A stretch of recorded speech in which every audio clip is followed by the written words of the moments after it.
Good time of day, guys! My name is Godzi, and welcome back to another episode of Higurashi When They Cry, Ch.3 Tatarigoroshi.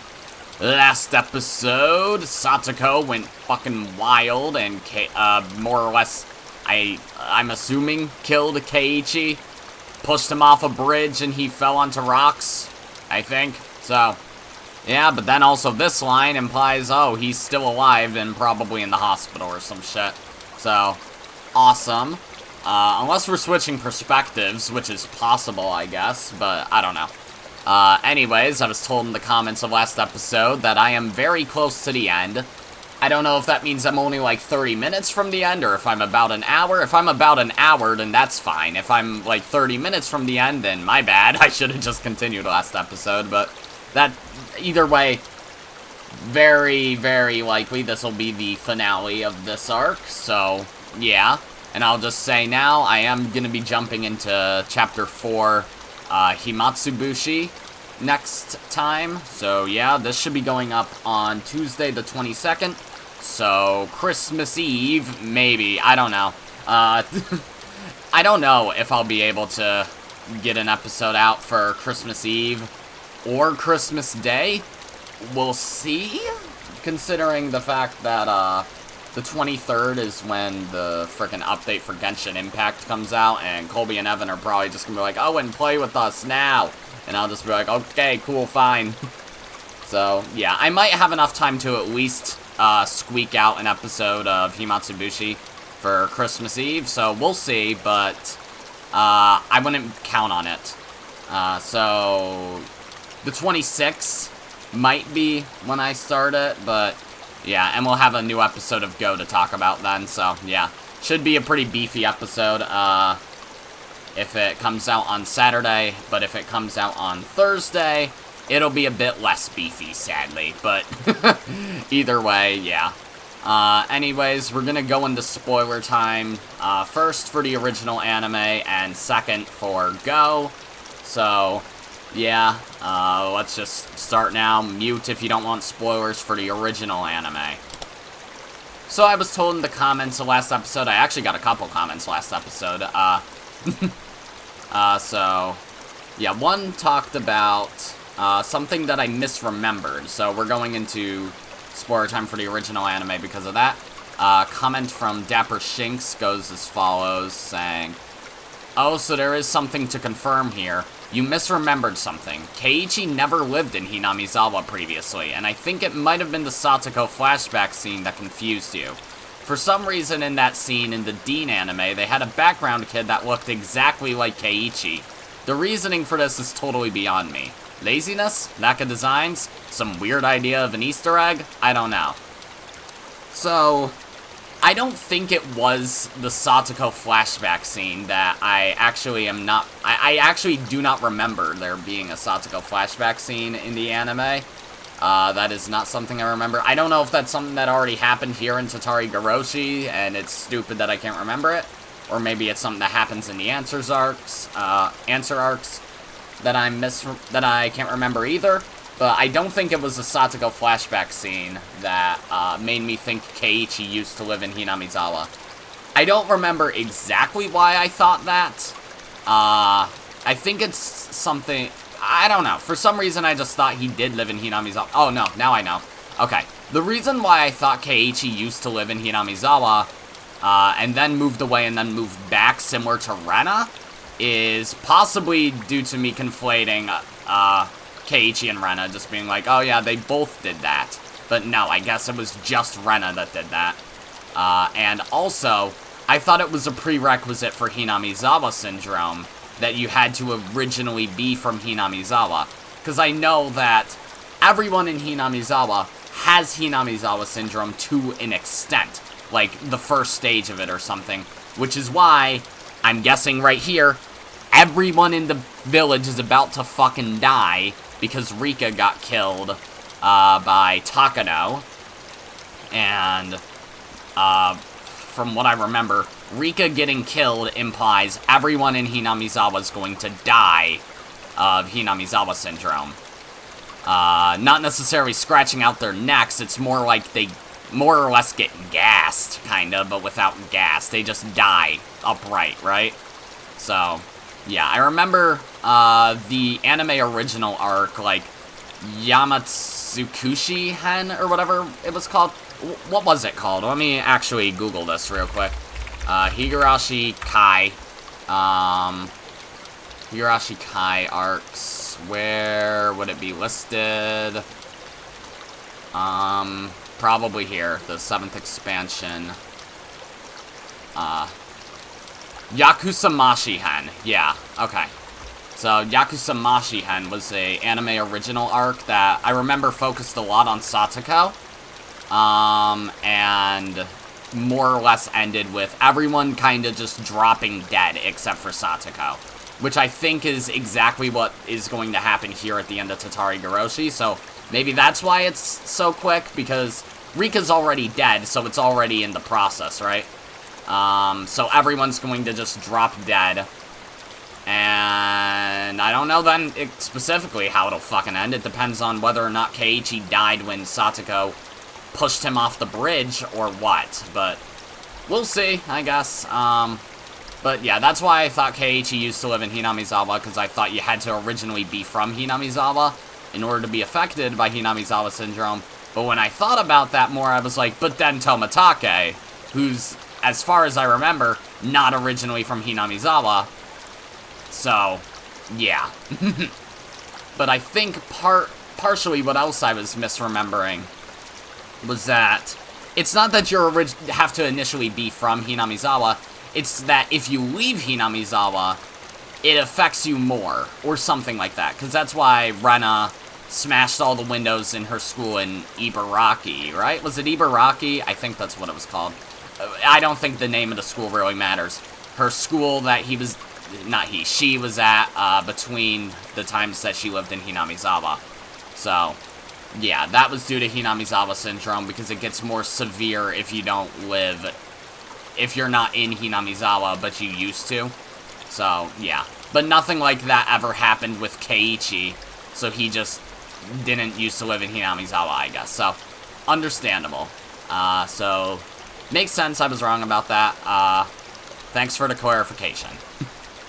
I'm actually going to jump out of spoiler time for a second to be like, yeah, I'm going back in, but this time just for the new anime, so, yeah. So now we're going into spoiler time for the new anime, so mute or forever hold your peace if you don't want spoilers. So we've got a little bit more to talk about regarding the last episode. Not a lot, so this should be quick. First off, we got more from Dapper Shinx saying, go spoilers. Yeah, so I was wrong. That was just more Minagoroshi speedrun. Still doubt it will end well, though. I agree. I didn't know that that was all from Minagoroshi. I just thought it was something else that was happening. I don't remember much from Minagoroshi, clearly. So, yeah, but it's kind of good to know that that was more or less just copy-paste from Minagoroshi with probably a bunch of minor differences that I'm not going to pick up on because I don't remember exactly what happened in Minagoroshi, but still. As for how it'll end, I still think it's going to have something to do with Oishi. So, yeah. Moving onward, though, I have a comment from Dragoon BB, which goes as follows. Something to keep in mind when thinking what may happen in the last episode of this arc. Even though they added deceiving to the name of the arcs, their original names still line up with what happened in their Go equivalent. Rena is demoning away people and demoning, that's a hard word to say, away people in the first arc, the Demoned Away arc. The festival and the mystery on who is committing the curse is still the main focus in Go, Cotton Drifting arc. So if this stays consistent, someone is going to be killed by the curse in Go, the curse killing arc. I think that does make a lot of sense. Because while these arcs are very different from what they are initially, so Oni Damashi and Oni Kakushi, very different. Wata Damashi and Wata Nagashi, very different. We can assume Tatari Damashi is going to have a pretty different tragedy at the end from what happens here in Tatarigoroshi, which seems to more or less be Keiichi kills Teppei, everything spirals out of control as Takano dies, but she doesn't really. Fucking Tomitake still dies from the curse too, but that's not really front and center, it seems.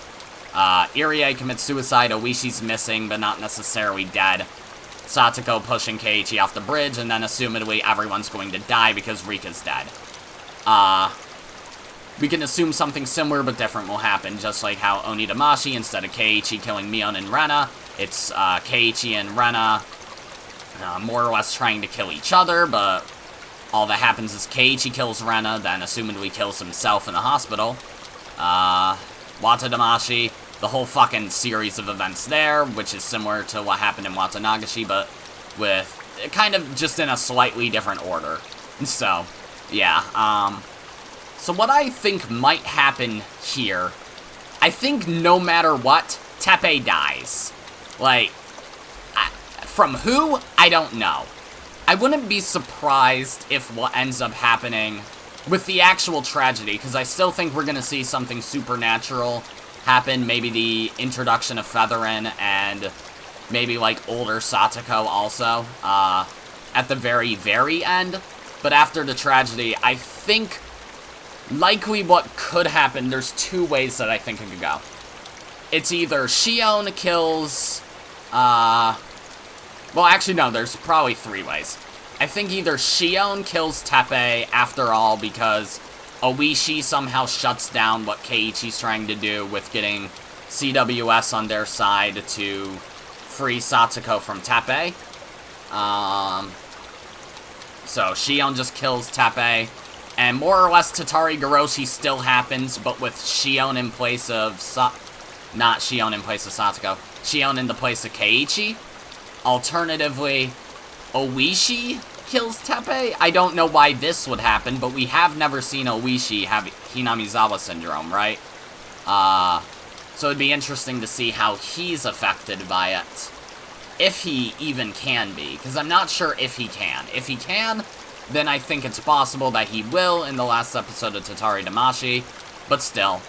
And then the last possibility, which I think is the most likely, Satoko has already killed Teppei, and they're actually going to be successful in saving Satoko after all, but then when they end up at her house, they're just like, wow, Satoko killed Teppei, and then maybe Satoko kills herself, and then that's the end of the arc.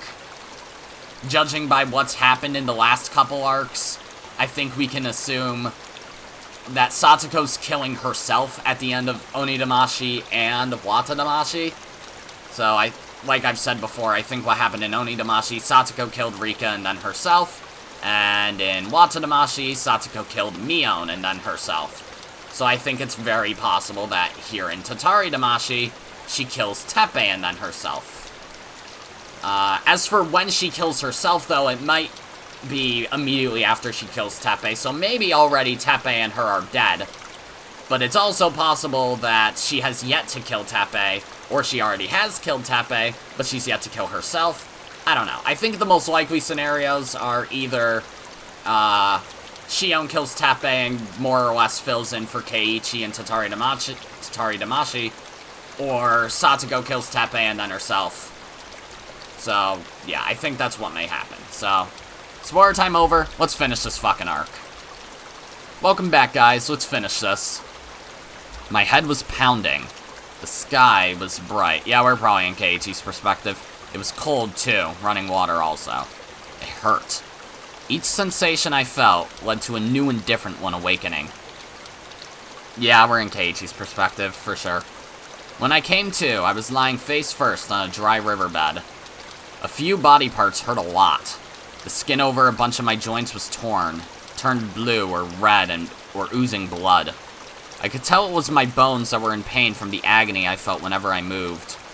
I looked up and saw how high the bridge from which I had fallen was. Yep, Keiichi. Considering I dropped from there, it was a miracle that I could open my eyes again. Right next to me was a broken, upside-down car seat, which I guess some pranksters had brought here. Okay. Maybe this thing had been conveniently lying right under me, allowing me to escape instant death. Miraculous. I guess so. Of course, I didn't know whether this miracle was fortunate or unfortunate. I'd failed to die, and now I was still stuck in this insane world. How long had I been unconscious for?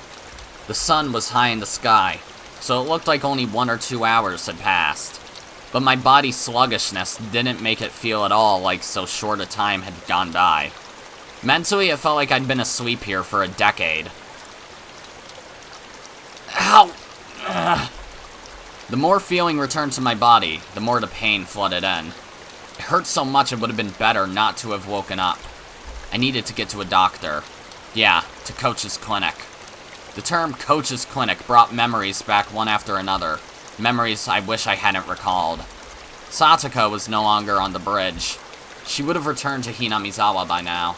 And she would put on some clothes, go to the clinic, get a checkup, and report on how crazy I had seemed.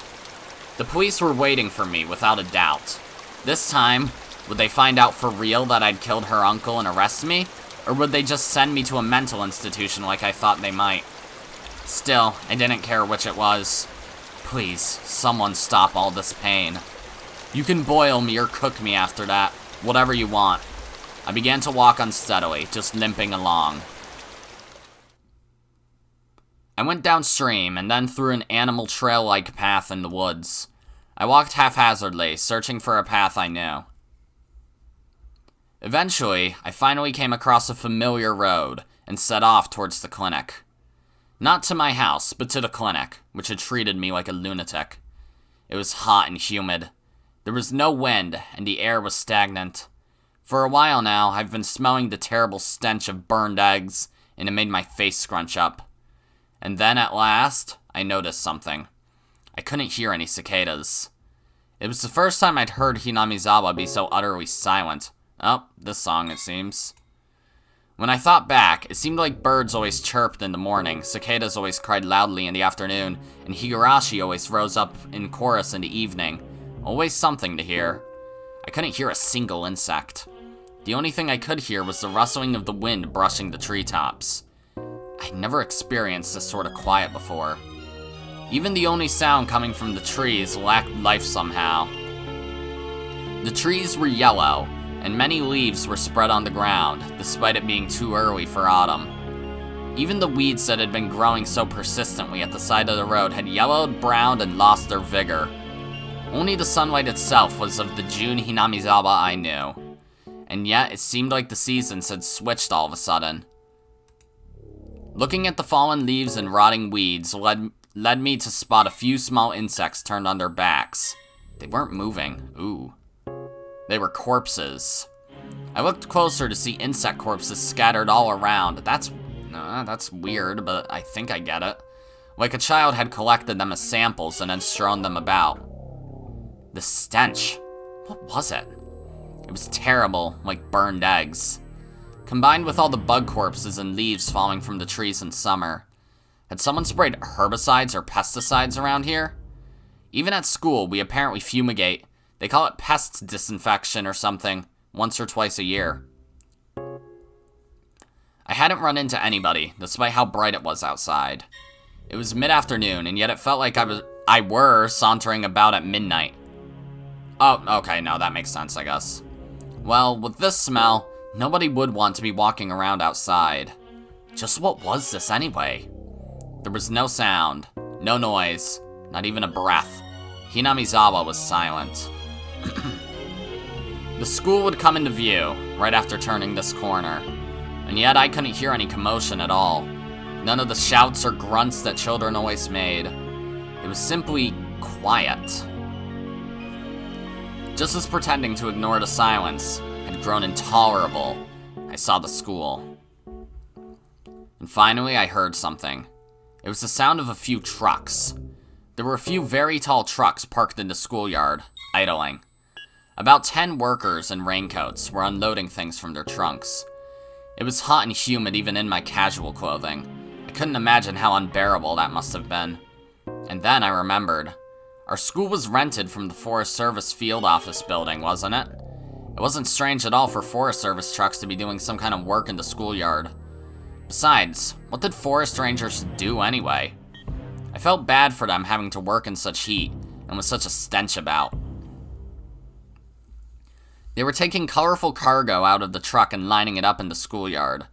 They were containers, fairly large ones, inside multicolored patchwork bags. Heavy, too. They were being carried in pairs. And they lined them up very neatly, like tuna at a riverside fish market. Oh, I think I know what they're doing. Several, dozens, hundreds of tuna were completely filling the fairly wide schoolyard up. I forgot my pain for a little while, captivated by this big forest ranger job I'd never seen before. As I stood there, watching in a daze, the people in raincoats working on the other side noticed me. One of them pointed me out and they shouted a few things back and forth. I thought they might yell at me for getting in their way, so I decided to leave post-haste. But then, 2 trucks drove up behind me. I stepped aside and they entered the schoolyard. Sheets covered their trunks, but I could tell they were completely full. As they passed, there was an awful smell that made me want to choke. Wow, damn, we've passed a lot of time already, haven't we? It wasn't the same burned egg smell as before, but an even worse one, like rotten crab meat. What on earth was it? I'd been enshrouded in one terrible stench after another all day. Then, certain white letters emblazoned on the side of the passing trucks caught my eye. Ground Self-Defense Forces. What? Self-Defense Forces? Like the army?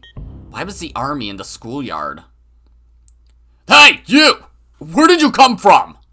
Suddenly, someone slapped me on the shoulders from behind. I turned around, and a canopied SDF Jeep was parked there. The SDF person had on a green raincoat and gas mask like in the movies, carrying a compressed air cylinder. He didn't look normal. There wasn't an inch of exposed skin anywhere. Where did I... Ow! Ow! When I tried to talk, I stretched a wound on my head. It made the SDF people exchange glances. I couldn't see their faces through their masks, but they seemed surprised. Do you live in Hinamizawa? Can you tell us your name and address? Well, yeah, I sort of live here. My name is Keiichi Mayabara. Oh, and my address. Blank Hinamizawa Village, Shishibone. After seeing me tell them my name and address without hesitation, one of the SDF people watching from the Jeep started talking into a radio. Base, do you read? Base, do you read? We have a 402, survivor, discovered. I repeat, we have a 402. We found a survivor. He's in front of the Forest Service office. This is base, we copy. Secure the survivor at once. What is his status? Healthy. Wounded all over, but not fatally. He can walk on his own. We'll send him to HQ for safety. I was prepared to go along with the police, but the SDF? I couldn't help but think it seemed a little bit much. They urged me into the back of the Jeep, and then they told me to put on this gigantic gas mask. I did so, and one of the troops fiddled around with it, strapping it tightly to me. It was heavy, hard to see out of, hot, and difficult to breathe. Just looking at the world through the lenses made it lose its sense of reality. My breathing sounded like some giant monster through the mask. At this point, I had no idea what was happening. With much trepidation, I asked the trooper adjusting my mask. Excuse me, has something happened? Where were you? What were you doing? Hey, don't answer a question with more questions. I was the one asking you. I fell from a rope bridge way back in the mountains. I think I passed out on the riverbed. I don't actually know what day it is.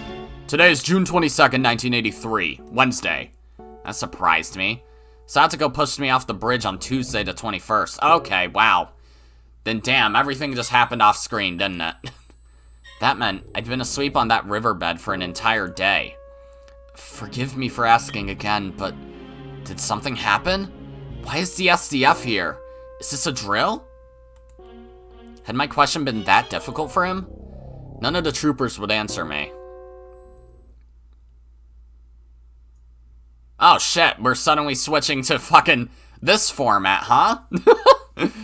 The text box is just gone. We've just got text on the screen like how Umineko was. Damn. The one in the driver's seat talking on his own radio turned on the vehicles. He turned on the dial and some broadcast station or another came in. I started to listen to the voice of a radio announcer I was familiar with. Was conducted at the Prime Minister's office.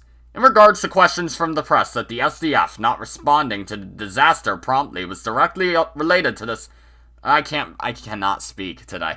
To this unprecedented, unheard of catastrophe, Chief Cabinet Secretary Okuno had this to say. And so, I believe that once the SDF received the dispatch order from the prefectural governor, they responded promptly. According to him, the SDF was prompt to respond to the crisis after receiving their orders. Wait, dude, we're back to this fucking bullshit where I never know who's talking. I didn't just fuck up with, like, the settings, did I? Did I push a button? Like, text box still there? Display confirmation? Hide user interface, skip unread text. Yeah, none of this, I don't know, this is just a bug then, maybe? I don't know. According to him, the SDF was prompt to respond to the crisis after receiving their orders. He implied that it was the prefecture's responsibility for taking too long to comprehend the situation. When did the governor who requested the SDF's... This is still talking, right? Yeah, it's gotta be. When did the governor who requested the SDF's dispatch actually become aware of the outbreak of such an unprecedented catastrophe? And did he not invite further damage because of the time lost before he sent the request for disaster relief? In other words, because of the bureaucracy? We are awaiting further investigation into the matter. That was Mr. Okada, reporting from the Prime Minister's official residence. At this point, we can take another look at the political response following this disaster. Excuse me. Evan?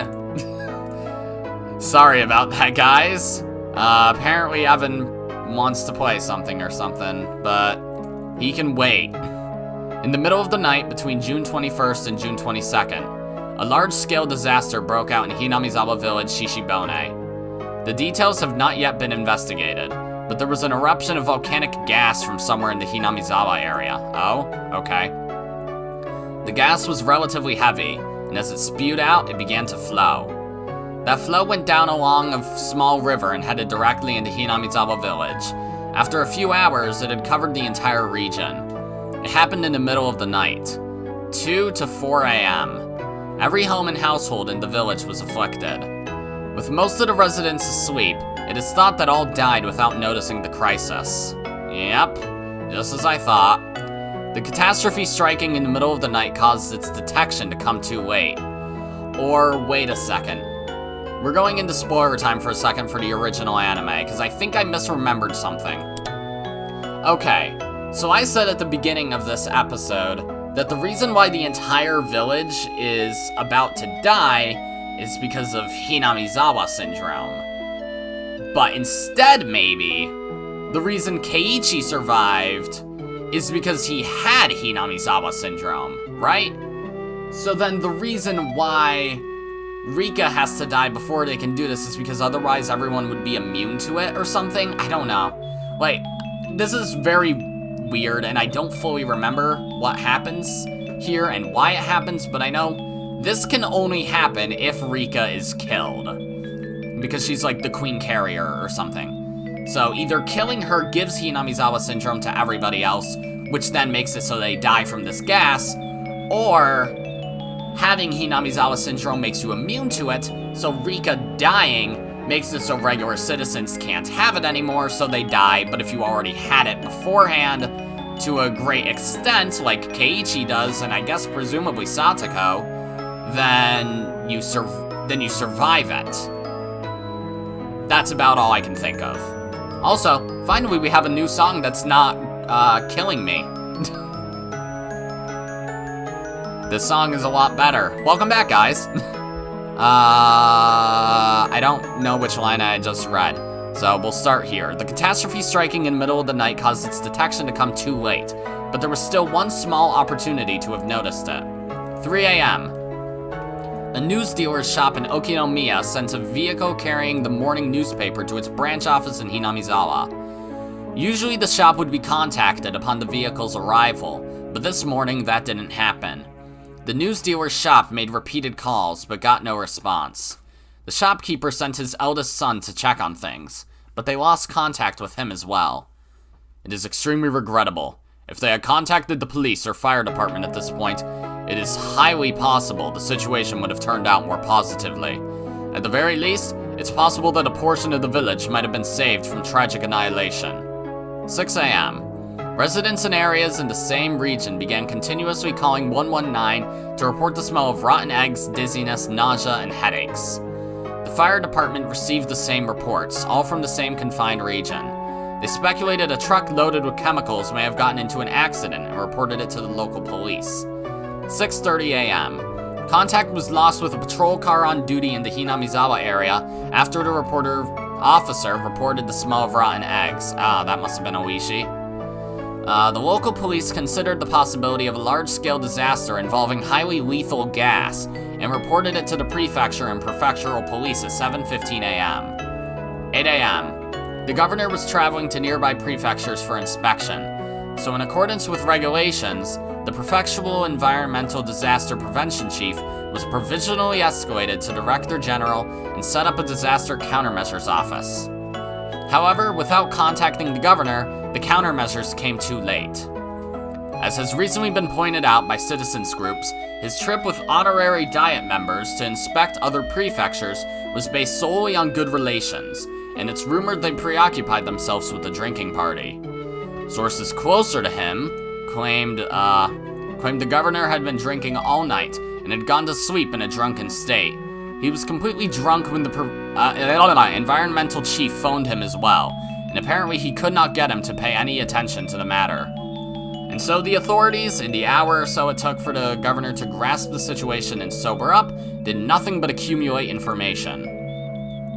Though not as extreme as the governor's case, the environmental chief who became Director General in the governor's absence will likely also be questioned about his negligence. In addition, without any procedures in place on the prefecture's side that predicted catastrophes this massive, they would always react too late, and that ended up being fatal. 9:12 a.m.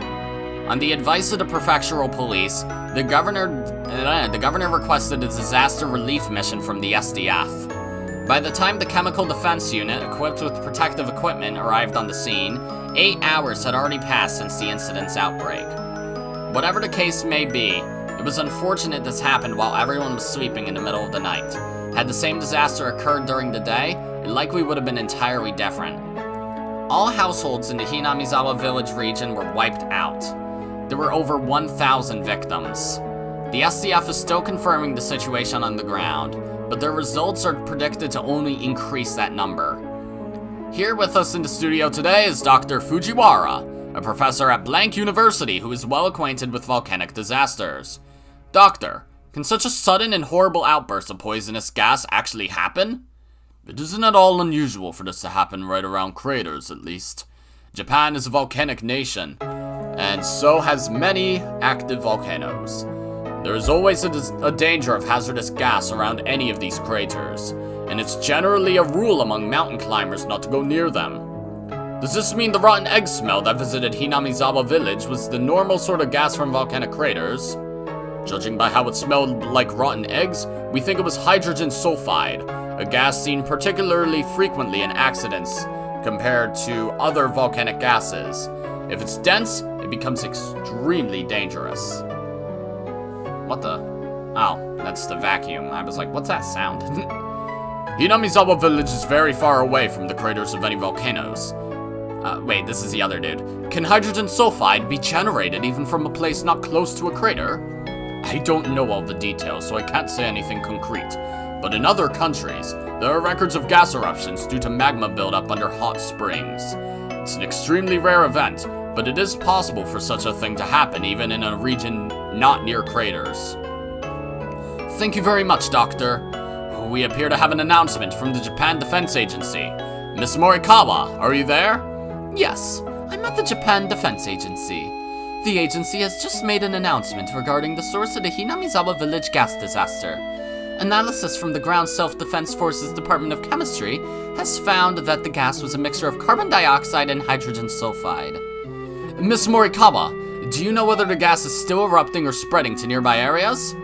According to the SDF's 9th Division, who are currently engaged in a rescue operation at Hinamizawa village, the gas density is steadily decreasing. They've announced that the damage will not spread.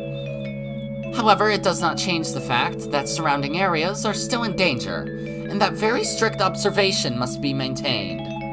That was Morikawa from the Japan Defense Agency. And now we have a report on the... I can't speak. On the state of those who have been made to evacuate the Okinomiya area. Shimo Shinozaki Elementary School is one of the evacuation sites. And we currently have a reporter on scene. Okay, it just switched back to the text box. Was that a formatting choice then they decided to do? Wait, what? Inside the Jeep, clambering and bouncing along the rough road, none answered my muttered question. An unprecedented catastrophe had destroyed Hinamizawa in a single night? Where was Hinamizawa Village anyway? Someplace deep in the mountains, right? Names of places I'd heard about on the radio were always like that. They were all places I'd never heard of, much less knew the locations of. Wiped out? What does that mean? Don't they usually say how many died and how many were injured? How many people were alive? Where did everyone evacuate to? Eventually, we came into view of Coach's clinic. For the first time, I saw the flag of Japan hanging on a pole outside. Japan's circular sun hung down as though exhausted.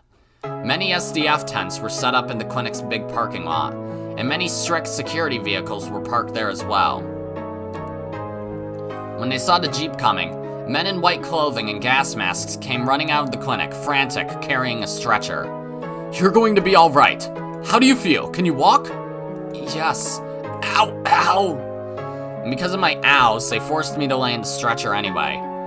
People who seemed like doctors were looking at me and notifying others of my condition via radio. "Multiple wounds, high possibility of fractures and internal damage, large laceration in the head. The pupil's normal, but even without bleeding from the fundus, brain damage is still possible." And then from the clinic entrance, people lying on stretchers were brought outside to replace me. Judging by their clothing, they were from Hinamizawa, and that's how I knew they were victims. They brought the stretchers in front of a truck. 2 troops, holding shoulders and legs, like some kind of baggage, picked them up and threw them into the trunk. I don't think I can do screams today either. In the trunk of the truck, people's bodies piled in heaps. They were just like baggage, and that told me they were already nothing but shells. At that moment, I remembered all those colorful sacks filling the trunks, and them lined up in the schoolyard like a fish market. Hundreds of empty shells. Corpses. Corpses. Corpses. Corpses. I don't know how many times I've said it already, but I don't think I'm gonna say it this many times. You jackasses! Don't just throw the victims in like that! They lived here! The troops carrying the sacks answered with a humble salute. The world didn't need this insane version of Hinamizawa. My final wish, again, it was granted.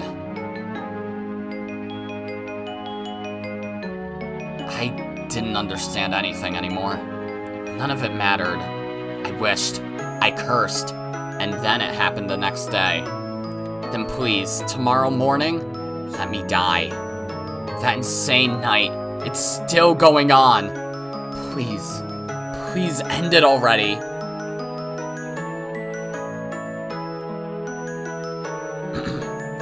Hey, he's lost consciousness! Shout his name, quickly! Mayabara-kun, can you hear me? If you can hear me, just blink! Mayabara-kun! Mayabara-kun! Mayabara-kun! Suddenly, the world didn't matter to me anymore. I wasn't interested in their cries. His breathing stopped! Get his respiratory tract open! Do CPR! Make him live! Damn it! Damn it! No more dead people! Nobody deserves to die! Don't kill him! Don't kill him! I could hear the voice of a man crying and screaming in my ears. Nobody deserves to die. Those words came from his heart. They were so commonplace, and they soaked into my heart too.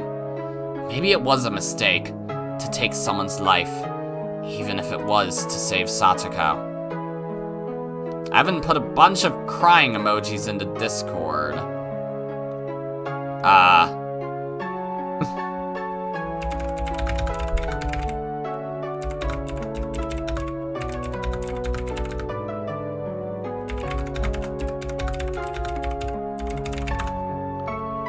Bet you guys hate that I don't edit.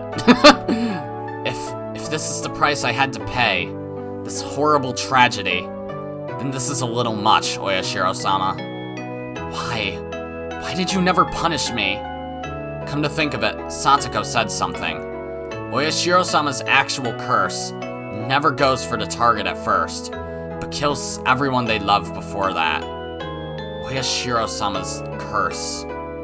It was a convenient excuse I told myself at the very end, that it wasn't my curse that destroyed it, but Oyashiro-sama's. Given that I was in a stretcher, this next bit might have been obvious. But last of all, I realized one thing. Yeah. Today, I had not heard those footsteps following me. Even once. Oh. Okay. Well, I mean, that might make some sense. And now, I was liberated. As the cries of the Higurashi, I couldn't have been hearing, filled my mind. Their tearful ensemble was the only funeral march I had. Achievement unlocked, liberation. Oh, damn. June 22nd, 1983, early morning. A widespread disaster occurred in Hinamizawa village, Shishibone, Blank Prefecture. Hold on a sec. Just need to check something real quick.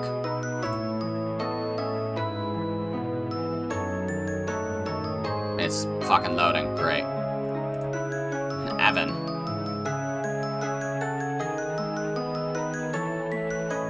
Yeah, I think I'm gonna pause the recording for a bit so I can talk to Evan, because I don't know what's going on, whether he's being ironic or what.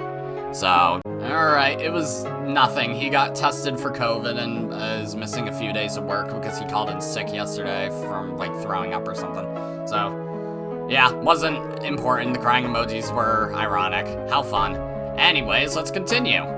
Volcanic gas, carbon dioxide, and hydrogen sulfide erupted from Onigafuchi Swamp, one of the Hinamizawa area's water sources, and spread through the entire village. There were 1,200 victims. 20 have gone missing. Oh. The catastrophe was unprecedented, forcing local governments to evacuate approximately 600,000 people. Damn, there's that many people, close enough? Jeez. According to later investigations, magma pools and hot springs were uncovered directly under Onigafuchi Swamp. Oh, really? That's what's under the swamp? Interesting. And the gas that gushed from it was determined to be the cause of the disaster. Oh. Okay. Guess I forgot that much. That wasn't due to the motorcycle, was it? That'd be fucking dumb. In addition, directly after the incident broke out, many came forth claiming this disaster was a curse based in Hinamizawa village legends, first sparking a wave of chaos. There were apparently local legends of a curse spreading a miasma, destroying the village, and some scholars believe a similar gas disaster may have happened in the past and remained part of these legends. More extreme periodicals suggested this was an extension of the string of freak death incidents that had been happening in recent years in Hinamizawa village, stirring interest and theories about this curse of Oyashiro-sama. In addition, relatives of those in Hinamizawa village who had escaped the disaster complained of sickness afterwards and were hospitalized. Some of them even died of unknown causes, further encouraging such extreme opinions. On top of that, several relatives professing to be possessed by Oyashiro-sama's curse committed suicide in strange ways, and the impact the disaster has had on the entire nation can no longer be ignored. Wild visions of terrible toxic gas sneaking around in the middle of the night killing people spilled across the country, causing a steady stream of people complaining of insomnia, difficulty breathing, headache, dizziness, etc. Some who identified themselves as being obsessed by it began doing odd things. Most of these were mistakenly attributed by the tabloid press, but afterwards, some even began to call the mental issues arising from the Hinamizawa tragedy the Hinamizawa syndrome. The Hinamizawa village region, the object of all kinds of rumors and speculation, is currently closed off, and even flying overhead is prohibited. The prohibition was, at one point, undone as a result of a decrease in the gas's density, but that autumn another gas burst was confirmed, Leading to the area being cordoned off again. How funny. Word is that the area is sound asleep. All traces of its former life intact and left to rot.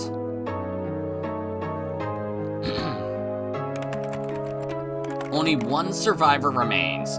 Keiichi Mayabara, age 1 blank, okay, who lived at blank Hinamizawa village. At the time of rescue, he had some trouble breathing due to fluid buildup in his lungs, but as a result of life-saving procedures, he was kept alive. He is currently in a general hospital somewhere in the prefecture, so Satoko did die too, okay. The press have been asking for him for some time, but all interviews are being refused. What did he see in Hinamizawa? What happened between June 21st and June 22nd in Hinamizawa village? Today, he remains silent, unwilling to speak of it. Okay. Oh, what the fuck? Bruh, is this Route 13? Oh, wait. Jiro Tomatake, real name unknown? Excuse me? Mio Takano, burned to death. Kurado Oishi went missing. Doesn't say he actually died. Katsuya Kumatani, is that his partner probably? Kyosuke Irie, Rika Furude. Hinamizawa Village gas disaster memoriam list. Oh my god. Rena died, Mion died, Oreo died, Satoko went missing. Okay. Teppei went missing, but we know what happened there. Ichiro, that's his dad. Aiko, I guess that's his mom. Daiki Tomita, Suguru Okamura, Rumiko Chie, Kichiro Kimiyoshi, Yukikazu Kameda. Oh, Kameda died too? Kasai? What? Shion committed suicide. Bro, why are you skipping all this shit? Keiichi attempted suicide. I can't read this that fast.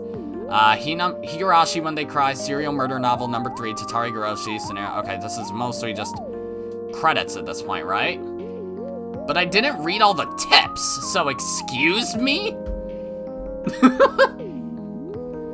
How have I not read all the tips? What is this language going on here? It doesn't look like Route 13, it just looks like gibberish. Huh. Very weird. This ended about how I expected, though, from the beginning of the episode, so yeah. Damn. Higurashi When They Cry. Have fun. Well, shit. That was a much more sudden end than I expected. So it said Keiichi attempted suicide there, right? In August? June blanketh 2003. 2003? Okay. An elderly couple living in Osaka Prefecture discovered a cassette tape while organizing the possessions of their son, who passed away 8 years ago. 8 years ago would be 95, okay? Their son went missing when his fishing boat capsized in 1995. He was 47 at the time of his death. 8 years later, in 2003, they had begun to organize their son's remains in order to organize their minds, and came across the cassette tape in question. Okay. From 1975 to 1989, the deceased had experienced working as a journalist for a photography periodical, and this tape is thought to have been created during that time. Wait, Tomatake? But no? The label on the tape read 11/28/1983, Keiichi Mayabara. Oh, okay. It is thought the tape was recorded during an interview with Keiichi Mayabara, the only great survivor of the Great Hinamizawa disaster that occurred in June of 1983. Wait. So 11/28, so no, this wouldn't be Tomatake, he's already dead. As the only person who lived through the disaster on the night of June 21st, shrouded in mystery, many interested parties attempted to question him, but he never once spoke physically to anyone in a public space. Therefore, the tape caused quite a stir, possibly being of extremely high value. Click. It's really hard to talk about stuff when I know I'm being recorded. Please, don't worry about it. Here, it won't be a problem if I do this, right? After this, the sound quality dramatically decreases. Did he cover the recording device with something? So then do I talk like this to make it sound more jagged or whatever the fuck? Then let's get started. Here's my first question. Keiichi-kun, where were you the night of the great disaster? I had gone behind the shrine, then took a path through the woods for a while. There's a rope bridge there. A little while before you get into the mountains. I fell from there and lost consciousness. Did this happen during the night of the disaster, between the 21st and the 22nd? No. It was the morning of the 21st, on Tuesday, which means I woke up on the afternoon of the next day. I think I was out for a day and a half. Why on earth were you there? I mean, I'm sure everyone wants to know, but the bridge you fell from that day, a weekday I might add, it's quite far from both your house and the school, wasn't it? Wait, what if I switch mics to my headset mic? No, I'm not doing that. Speaking frankly, there are some who say you knew of the great disaster beforehand, and fell from the rope bridge as you were trying to flee the village. This isn't a joke. Please don't be so arbitrary about this. I think it's a terrible thing to say too. Please don't be offended. Anyway, about the rope bridge you fell from, it was right here on the map, right? The rope bridge beyond the back of the shrine and through the path in the woods. Probably. I never went over there, so I can't say for sure. I guess I just want to know why you were out somewhere you'd never been before on a weekday morning. And then, well, about the riverbed you fell unconscious on. Have you heard the rumors about that being impossible? Impossible? That word again? Again. For a little while, Keiichi Maebara mutters the word impossible several times. Why would it be impossible? You know how the volcanic gas originated in the Onigafuchi swamp? Some scholars did some pretty delicate simulations and modeling and discovered something very interesting. The volcanic gas was heavier than the air, so it went along the ground, flowing into lower and lower places, kind of like what water does. And with Onigafuchi Swamp as its source, they were able to test how much time it would take for the gas to erupt and spread across the whole village. So, well, that riverbed you were unconscious on, the gas, it would have flowed down there. I don't really understand what you're getting at. In other words, if you were really passed out on that riverbed, you would have been in the middle of all the toxic gas that was spreading everywhere that night. That means there was no chance you could have been passed out there. Allow me to be a little more frank. I think that maybe you might be telling a lie. During the Great Disaster, you were hiding in a safe place, keeping an eye out for when the gas got thinner, then reappeared and were secured by the SDF. How about that? Is that right on the mark? For a short time, the journalist presses Keiichi Maebara further in a teasing way, but all that can be heard are heavy sighs. Even if that was the case, I wouldn't be surprised at this point. What do you mean, you wouldn't be surprised? Was this recording really taken of Keiichi Maebara? Some harbor suspicions. Okay. She said it before, didn't you? That it was impossible. Impossible things happen in that Hinamizawa all the time. There are people who shouldn't be existing. Dead people end up alive. It's not really that unusual. Never thought I, of all people, would be asked to prove that I was still alive when I was supposed to have died.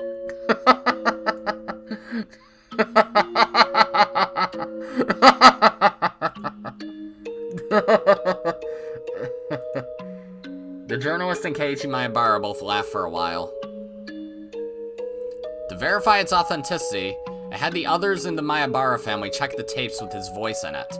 However, the sound was not clear and much time had passed, so the relatives I checked with couldn't remember what he sounded like. I was unable to gain positive proof it was actually his voice. Alright then, I'll change the subject.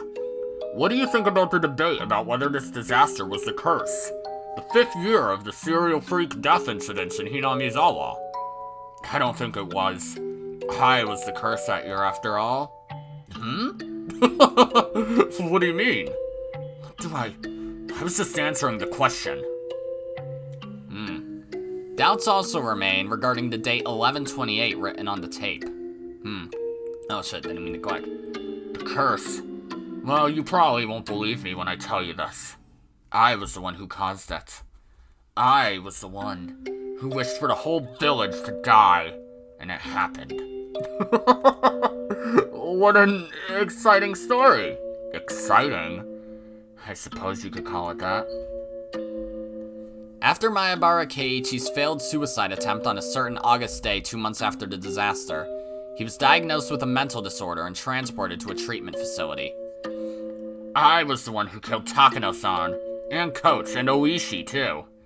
At the time, I had some kind of divine power. Yes, I suppose it was like footsteps. Footsteps? Wait. What's that supposed to mean? Have you never heard footsteps before? Tip-tap, cluck-cluck, coo-coo-coo. The facility never allowed any news coverage, so it's extremely unlikely that a tape from the media dated after August 1983 would have his voice on it. Okay. Today, when you're walking around, try stopping suddenly. Something interesting will happen. Anyway, if you hear an extra footstep, even though you'd already stopped walking, you'd better be careful, you know. Yes, I'll be careful. Is what I'm saying really that funny to you? However, the reporter had been criticized for his forceful methods of collecting data while he was active, so there is a possibility that he broke into the facility and forced Keiichi Mayabara to talk. You've been doing nothing but laugh in my face this whole time. You're just like Coach. You pretend to sympathize with me, to listen to what I have to say, but your eyes are telling me you think I'm a lunatic. That's not true. No, I can tell. Your eyes are the same as Coach's. Is this truly Keiichi Mayabara's voice? The authenticity of this recording is still wrapped in mystery. I never heard the footsteps again after that day, so I don't think I have that terrible power anymore. Perhaps, right here, right now, I'll wish for you to die. I'll wish for your death, for saying all these unpleasant things. Yes, this time, why don't I decide how you die? Takano-san was burned to death, so let's go with the opposite, with water. I hope you drown and die.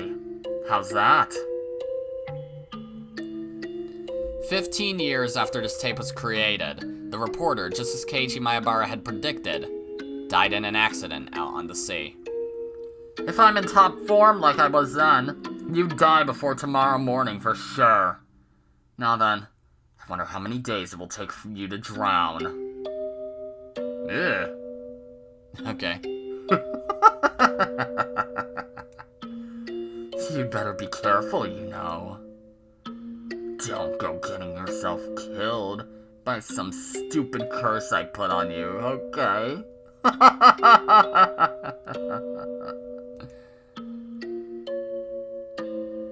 The recording ends in the middle of Keiichi Mayabara's laughter. And Keiichi Mayabara... Late on the night of November 30th, 1983, 2 days after the interview, he suddenly died from a high fever cause unknown. Records remain of the strange words he kept giving after pressing the call button the day before he died. An extra set of footsteps. Why are the quotation marks different, though?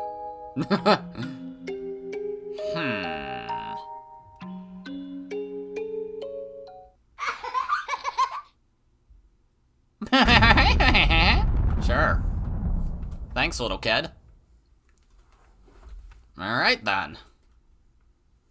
Still weird how I haven't seen all the tips, apparently. A new scenario has been unlocked. Yay, all cast review session. Time for happy go fun times. Of everyone speculating, hey, how did we die? Man, what happened? Achievement unlocked, the Great Hinamizawa Disaster. Ooh. Okay. Did I actually get all the tips and I'm just stupid? Do I have an achievement for that? Hold on. I have 14 out of 16 achievements. Yeah, I don't have the detective achievement. Tatarigoroshi Party, Detective Tatarigoroshi. Did I miss a tip or something? Did I forget to read one?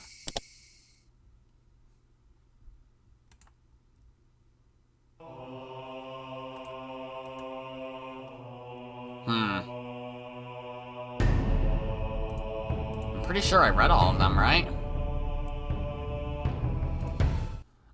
I have skip unread text off, so... Right? Yeah. So if I just press the skip button... Okay, this one I've read then. I just want to make sure, you know? Because if there's one that I missed, I would like to read it. Because it's very possible that I just didn't click one and then just decided to continue. So, yeah. Let's just make sure. I'm pretty sure I read all the trap course ones, but still. The trap course ones are very long, too, from what I remember, so, yeah. How are the trap courses actual tips, though? I wonder. I'm trying to think of them in context of everything that I know, but I can't think of anything. So, yeah. Okay, the advanced trap course, which I believe I read as well. Hello, Irie. Man, it's such a great thing how nobody dies in this arc instead of literally everyone. Alright. Yeah, I definitely read this one then. Maybe the achievement just bugged and it didn't give me it. Okay, I do remember reading this one. I believe. Yeah, I did. Okay, copy of the preliminary autopsy. Okay, I read this one. East Round 3. I do think I read this one, too. Yeah, because this is Oishi and the boys fucking around. Okay, research notes. Okay, I read this one. Oishi's post memo. I read this one. Case 31. I read this one. Article. I read this one. Statistics. I read this one. Emergency. I read this one. D23 number 44. I read this one. Man, which one did I miss then? For the attention or whatever. I read this one. The skip button is gonna... It does stop when it shows stuff that I haven't read, right? It's gotta. Okay. I read this one. Right, this is the one with the fire. Victim of the 5th year. I'm pretty sure I read this one.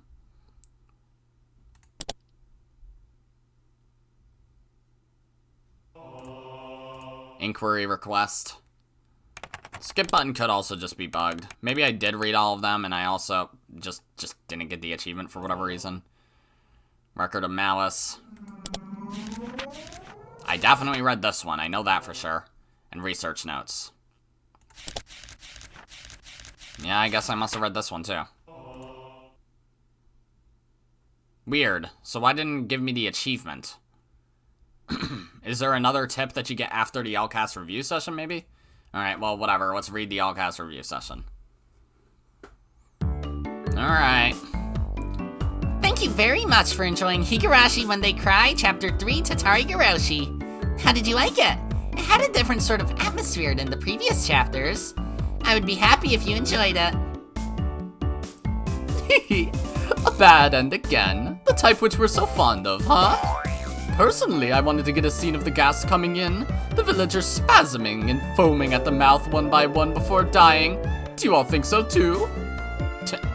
Of course I do not think so! Again! It happened again! A huge bad end. Coo.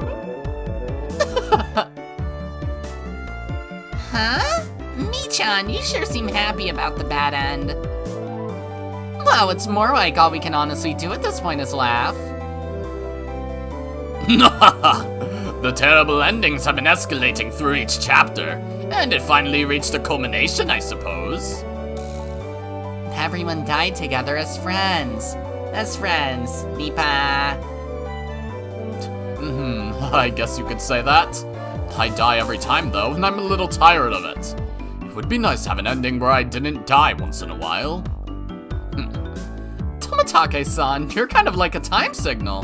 When you die, it's like, oh, we're in the second half now. Kind of. Yeah, make fun of him. Okay, now here are our guests that debuted in this chapter. Everyone give a big round of applause. So that would just be Irie, like... First is Coach, Irie Kyosuke-san.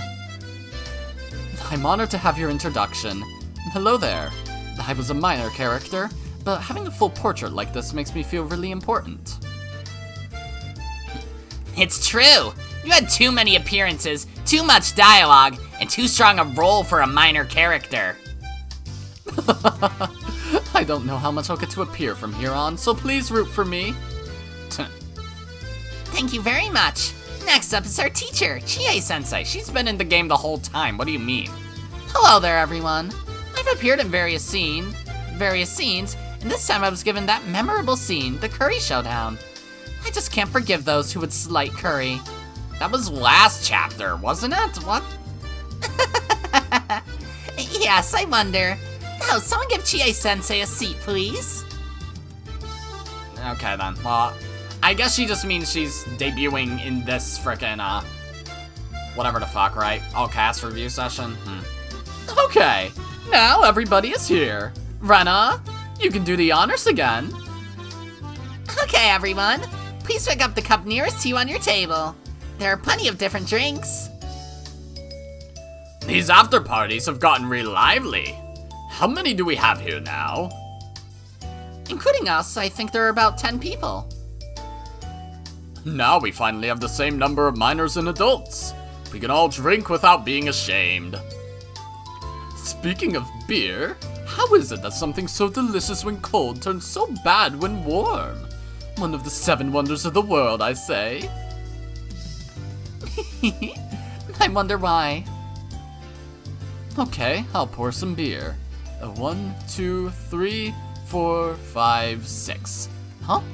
There were 6 adults here. Meep.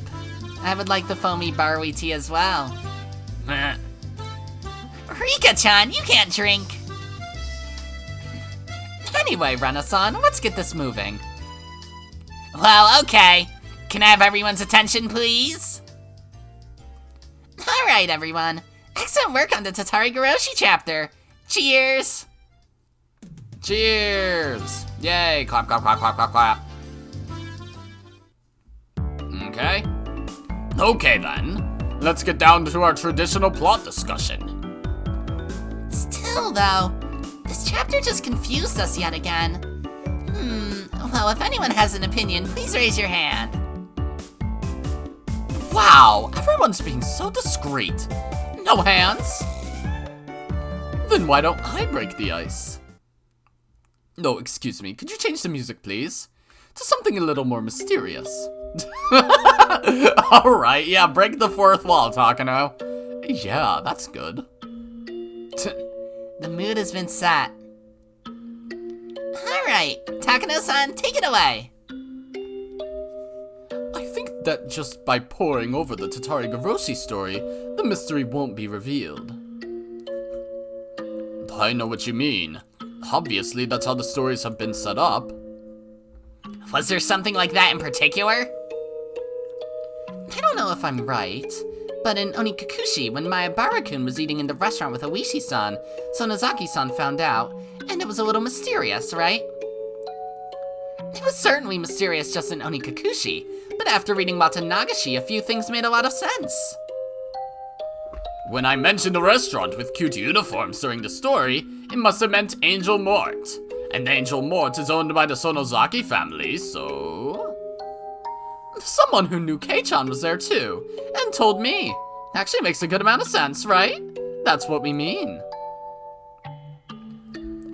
subtle differences in the Higurashi stories, but I think there are 3 facets that are the same for each.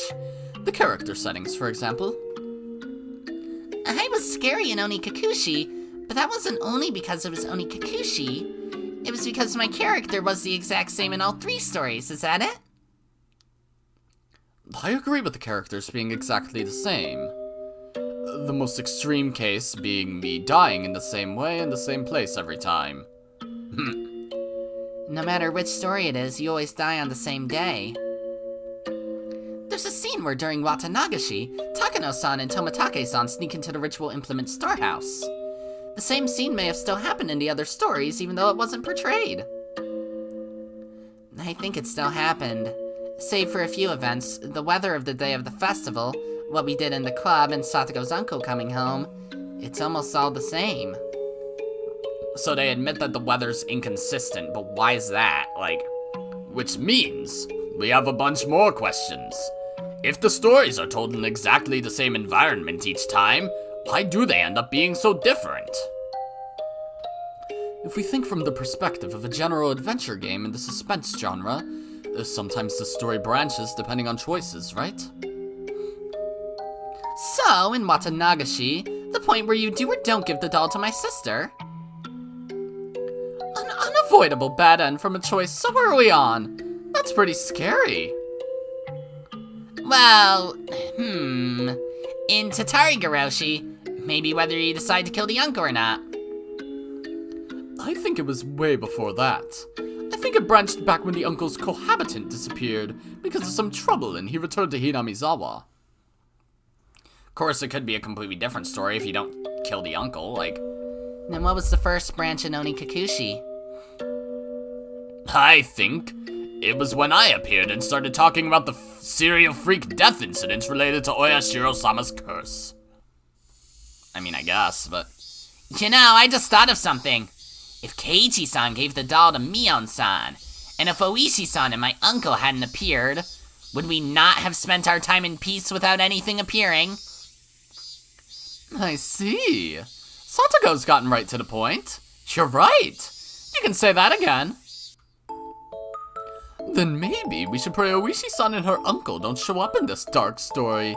And then if we can prevent Sonozaki-san from getting in a bad mood, everyone will be happy. Yay, big sis, you're needed for the bad ending.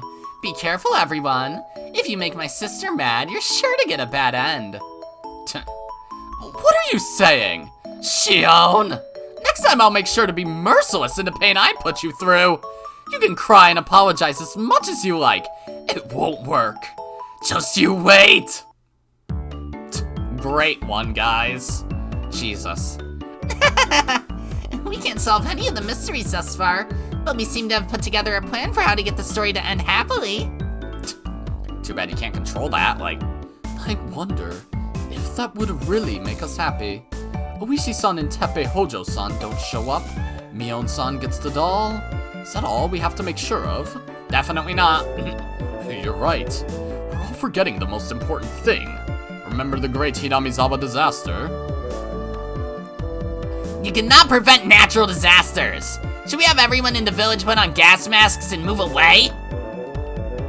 It's probably Oyashiro-sama's curse, so we need to make sure not to make Oyashiro-sama angry. Are they not gonna make the connection with the dates? Like, it happened on the 22nd, right? And we've gotten past the 22nd in several arcs, right? Well, several meaning both of the ones before Tatarigoroshi. We did, right? Like, Wednesday of the week of the festival? Yeah, we totally did. This is getting a little tricky. We mustn't anger Oyashiro-sama, eh? And what should we do in order to prevent that? The dam project itself is probably out of the question. Maybe if there was never a dam project in the first place. That would be hard. If it didn't happen, we would need a ritual to quell Oyashiro-sama's anger. Sinking a sacrifice into the Onigafuchi swamp. A ritual sacrifice. A sacrifice? Who do we sacrifice?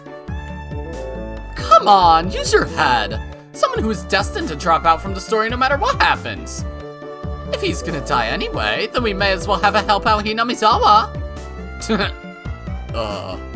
when you say someone who drops out no matter what, you're talking about me, aren't you? I knew all along. I knew you had some very important role in this story, Jiro-san. I'm so confused by the credits saying real name unknown for Tomitake. Like, we'll get you to play your part. And with that, we have a blueprint for getting a nice, happy, good ending, don't we? Let's give it a try since we have time. Everyone involved, come over here. Wait, what's going on? First, we stop Uncle Hojo, whose lover ran out on him from returning to Hinamizawa. Wait, what? Oh. Hiya, my name's Uncle Hojo. He has no portrait, so I'm standing in. I'm so lonely and blue because my lover ran away.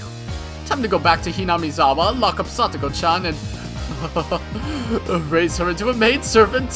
Why don't I take my motorbike back? I'll just put in the key and the click. Click? Kaboom! Okay, this is fucking dumb. No, Irie's dead. Ah! Judgment! To ashes and dust shall you return! Okay, well. Satoko-chan, don't you think this was a little too much gunpowder? I hope Coach is alright. Sweat. Okay. Next we stop Oishi from showing up. Me this time? My name is Kuraldo Oishi. The hot, good-looking middle-aged man who looks like a blues singer. He does, doesn't he? No, not again. This is a dumb bit. Me. Judgment for you. And lest we forget, a follow-up service for my sister if they still blow her up. Come here, big sis. There's a cute little doll for you. Aw, how nice. Something about this just doesn't sit right with me. Okay, no, they didn't blow it up. And finally, we must quell away Shiro-sama's anger. Then, will our last actor please come up? Oh, nope, I'm still alive. Tie him fast, wrap him up, and hang him. He'll sing for 3 days, right? I'm not that patient. Let's just get it over with. The cannonball! And with that, the case has been closed. Okay, cool, they still blew up everyone. The end, yay.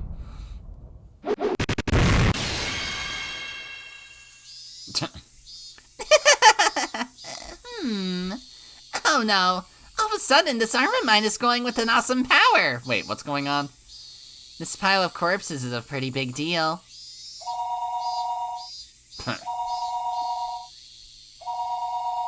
I mean, fair point. In that scenario, you just kill 3 people, like... Huh? It's the phone. Hello? Oh, Keiichi-kun? Thanks for all your work. Yeah. Looks like you're all having a roaring old time. And yet here I am, busy with reading the scenario for the next story. Whatever. I'm in a good mood today, so I'll let you off without any teasing. Is she on there? Can you put her on? What? You're going to announce it here? I wanted to keep it secret for a while longer, but okay. Great one. A secret between Shion-san and Keiichi-san? Ooh, what do you mean? Nobody told me about this. Nobody. Okay, Kei-chan, let's say it at the same time. 1, 2, 3. The main character of the next story will be Shion Sonozaki. Really? What? Yeah, so that's that. The one topping the popularity charts since her first appearance. Really? She was? Damn, okay. The late appearing younger sister of twins being popular has been the pattern of things ever since the days of TH. TH? I have no idea what that means, and it doesn't matter. Anyway, I've been fired from my main character post for once. Damn, so we're gonna be in Shion's perspective in Himatsubushi? Really? Okay. If the rumors are right, I might even get a portrait finally? Yahoo! Well, portraits of Kei-chan would be a big waste of disk space. If it couldn't all fit on one disc, there's a pretty high chance he'd be the first one dropped. Are you okay with this, Shion-san? The main character always meets some terrible fate in the end. Coo. Well, until now. That doesn't necessarily mean it'll happen next time. With Tatarigoroshi, we're already at the 3rd game in the Higurashi When They Cry series. The first half presented a lot of strange and exciting mysteries, but starting next time, the mysteries will start to be solved in the second half, marking the start of the investigation arc, temporary name. Okay. No, I understand now. They're talking about Miyakashi. They're not talking, I guess. Was I told before that Himatsubushi was, initially not planned? Right? Hold on. If I look at comments, yeah, go to comments, search across my channel. Oh no, wait, that just goes by video. Fuck. If I just search Himatsu, okay, yeah, that just searches videos. Fuck. How far? Okay, if I just scroll down through the comments until it goes back to the beginning of Onikakushi, which shouldn't take terribly long. We're already at the beginning of Watanagashi. There's the end of Onikakushi. Damn, the world ends with you. Hello there. Okay, there. That's the beginning of it. So if I just Control F, Himatsubushi. That's one comment that doesn't have anything to do with it. Where'd it go? It's somewhere here. There's like 4 comments across 4 different episodes.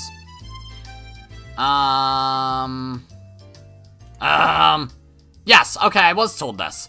Actually, this was back in the first episode of Tatarigoroshi. Actually, Himatsubushi wasn't planned while Higurashi was being made. It was originally going to be 6 chapters, the 4th being Miyakashi. So, that makes sense then. Alright. So they're implying Miyakashi is next, so Himatsubushi is actually next. So damn, Himatsubushi wasn't even planned by the time that Tatarigoroshi was finished? Damn. That means it'll be a thrilling story where I become a detective and solve all these crazy, unfair mysteries. You'd all better think up good signature phrases. Like, you, sir, are the criminal. It won't happen! Never! You get too close to the 3 family secrets, be imprisoned, and then get tormented! You're a shoo-in to meet a violent, unnatural death! Sis, I should say the same to you.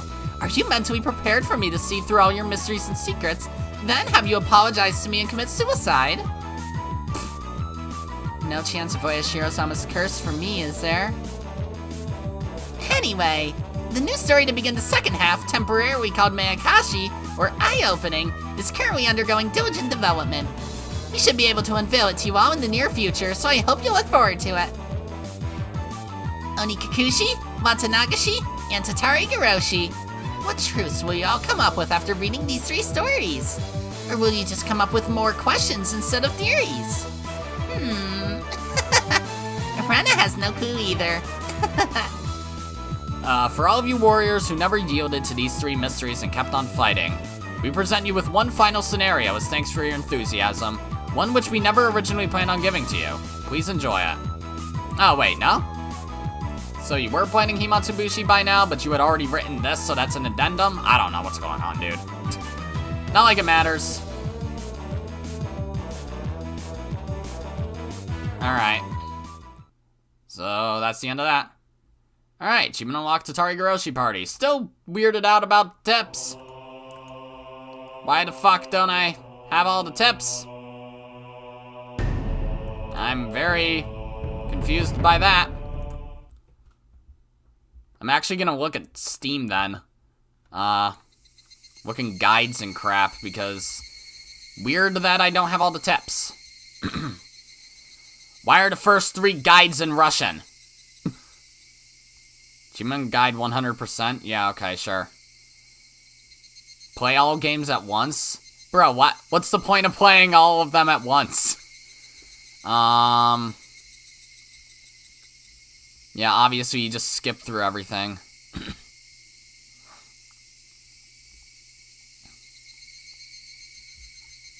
Play through second to last achievement, How does, what do you mean? For anyone that has a problem with the detective achievement, viewing all tips, and has 7th mod installed, there's a bug with the mod. If you uninstall the game, delete the mod files, and reinstall, the achievement will unlock as soon as you go into the tips menu. Okay, so I did see all the tips. Got it! So that's just because of the 7th of the mod that I have over it. Okay. That makes sense then. Well, shit, fuck. I gotta uninstall shit to get an achievement? Well, oh my god. Well, whatever, that's fine. I guess with that being said then, that's the end of Tatarigoroshi. So, like I said at the beginning of this episode, either on Christmas Eve or this upcoming Saturday, the 26th, we will be starting Himatsubushi. So, be prepared for that. From what I've heard, it's not very long. It's the shortest chapter overall. So, yeah. I remember it focused... I don't remember. I remember nothing about this arc, essentially. So, it's going to be very interesting going through it. All I can presume from it is that it focuses a lot on Rika, because its Steam icon is Rika's sprite, so... yeah. Either way, then, that's going to be it for Tatarigoroshi. If you liked it, then be sure to press the like button, and if you didn't like it, then fuck you too. Remember to subscribe, follow me on Twitter, and hit that notification bell to stay up to date on all my videos and stuff. And as always, my name is Godzi, and I will see you all next time. Goodbye! Yeah.